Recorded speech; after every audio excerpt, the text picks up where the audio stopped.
On a rugged coastline where the waves crashed against the rocks with relentless force, there stood an old lighthouse. This lighthouse had guided countless ships safely to shore for many years, and it was operated by a solitary lighthouse keeper named Thomas.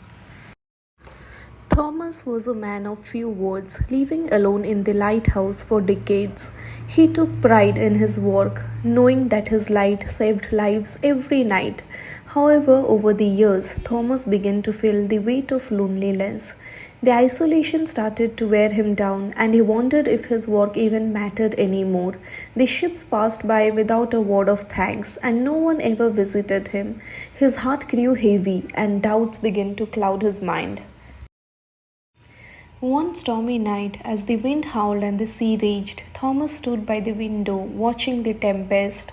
He saw no ships on the horizon and thought to himself, "Why do I even bother? No one cares about this old lighthouse or me. Maybe it's time to extinguish the light and leave."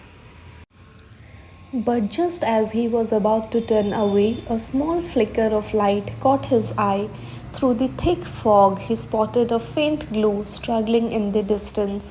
It was a ship desperately trying to navigate the treacherous waters. Thomas' heart raced. He knew that without the lighthouse, the ship would be lost to the storm. Despite his doubts and weariness, he rushed to the light tower, ensuring the beam shone as brightly as possible. As the night wore on, Thomas kept the light steady, guiding the ship safely to shore.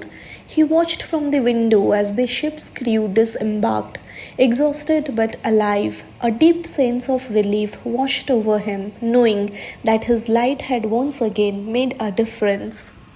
The next morning, as the sun rose, Thomas received a letter delivered by a young boy from the nearby village. The letter was from the ship's captain, expressing his deepest gratitude. "Dear lighthouse keeper," the letter began, "last night your light was our only hope. Without it, we would have perished in the storm. We owe our lives to you. Please know that your work is not in vain. You are a beacon of hope for all who sail these waters." Tears welled up in Thomas' eyes as he wrote the words. He realized that even though he often felt alone, his work had a profound impact on others. The lighthouse, like his own life, was a beacon that guided others through their darkest hours. From that day forward, Thomas never doubted the importance of his work again. He continued to tend to the lighthouse with renewed purpose, knowing that his light, like the hope he carried within, would always shine brightly for those who needed it. In life, we may sometimes feel alone or unappreciated, but our actions often have a greater impact than we